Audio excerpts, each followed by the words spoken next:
इस देश में विदेशों के पैसों से पला हुआ एक 5 स्टार एक्टिविस्टों का वर्ग है जिसकी हर गतिविधि को चौंक करके देख लीजिए।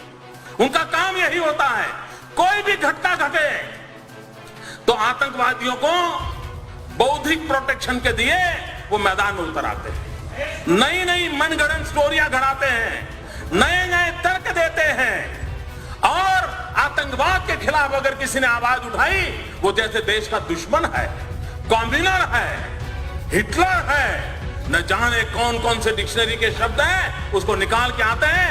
मित्रों, वो डरते हैं जो अपनी छवि के लिए मरते हैं। मैं तो वो इंसान हूं जो हिंदुस्तान की छवि के लिए मरता हूं, मुझे मेरी छवि की परवाह नहीं।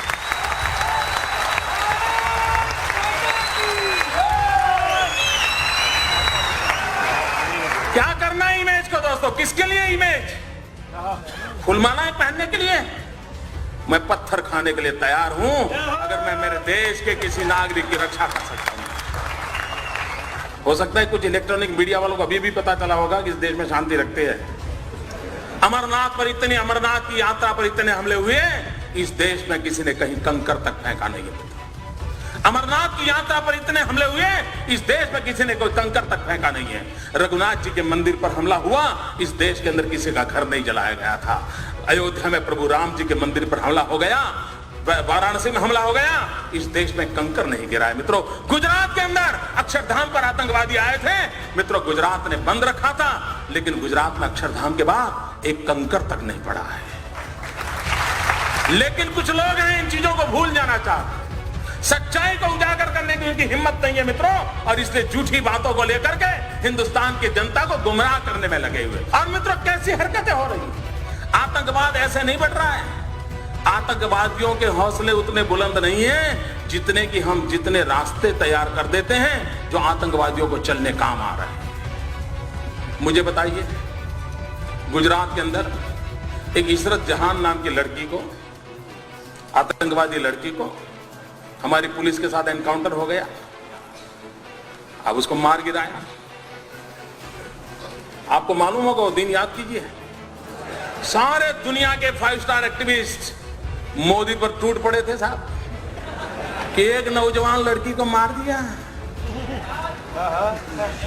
निर्दोष लड़की को मार दिया, गोली से भून दिया।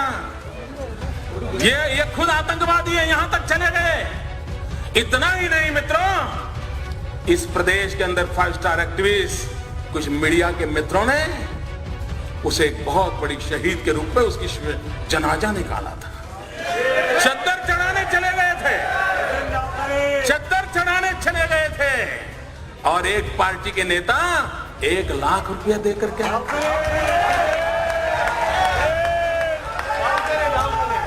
सब किया था, सब कुछ किया था। मैं चुप था, वैसे भी मैं ज्यादा बोलता नहीं था।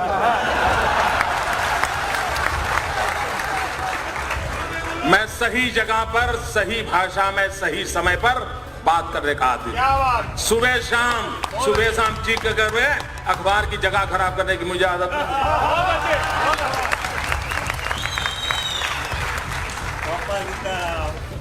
दो प्रकार के नेता होते हैं दोस्तों। कुछ नेता हैं जिनको सिद्धि में विश्वास है, कुछ नेता हैं जिनको प्रसिद्धि में विश्वास है।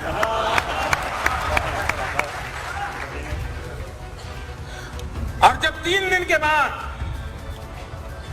ग्वाजा टाइम्स, जो लश्कर ए तोयबा का एक मुखपत्र है, उसने एक आर्टिकल लिखा, पाकिस्तान में आर्टिकल छपा कि हमें शान से गौरव हो रहा है कि इशरत जहान जैसी एक लड़की ने हमारे मकसद को पूरा करने के लिए अपने आप को बलि चढ़ा दिया। जब पाकिस्तान में, तब जाकर के चुप हो गए। फिर पता नहीं उनके वो रिकॉर्ड की वो कैमरा वाली चीजें कहां चली गई, वो चद्दर चढ़ाने वाले कहां चले गए, सारा खो गए। चुप है दोस्त साहब, इतने साल हो गए चुप है, कोई पूछने वाला नहीं उनको। अगर मैंने ऐसी गलती की होती तो साहब मेरे बाल नोच लेते, मेरे बाल नोच लेते। इशरत जहान, मित्रों, अभी एक टीवी वाला बता रहा था कि किसी ने किसी लड़की को बम रखते देखा। मैं नहीं जानता वो सत्य क्या है। लड़कियों का उपयोग हुआ था।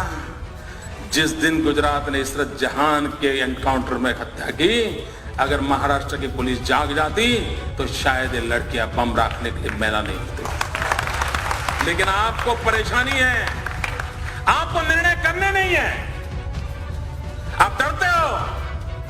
मित्रों, ये घटनाएं होती है जब ऐसी बयानबाजी होती है, इस प्रकार के जनाजे निकाले जाते हैं, चद्दरें उड़ाई जाती हैं, 1-1 लाख रुपया चढ़ाए जाते हैं, तब जाकर के आतंकवादियों का हौसला बुलंद हो जाता है कि यार कुछ तो अपने रिश्तेदार यहां हैं, अपना काम चल जाएगा। हो गया। क्यों देश को गुमराह कर रहे हो? और मैं देश के बुद्धिजीवियों को कहना चाहता हूं, क्या यह गुनाह नहीं है देश के साथ? क्यों उनका हिसाब नहीं मांगा जाता है?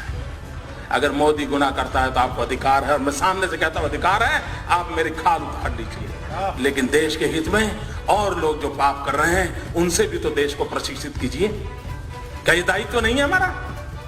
मैं इन कलम के धनियों को कहना चाहता हूं, देश की ये मांग है। मित्रों, अभी आसाम के चुनाव हुए, आसाम के चुनाव के अंदर जिसने आसाम को लहूलुहान कर दिया वो उल्फा ओपनली कांग्रेस पार्टी को चुनाव जिताने के लिए समर्थन में मैदान में था। उल्फा जो आतंकवादी एक्टिविटी करता है, जो निर्दोषों को मारता है, किडनैप करता है, आप उसको चुनाव के अंदर आपका राजनीतिक फायदा हो रहा है, इसलिए उसका आप किस मुंह से आतंकवाद के खिलाफ लड़ोगे?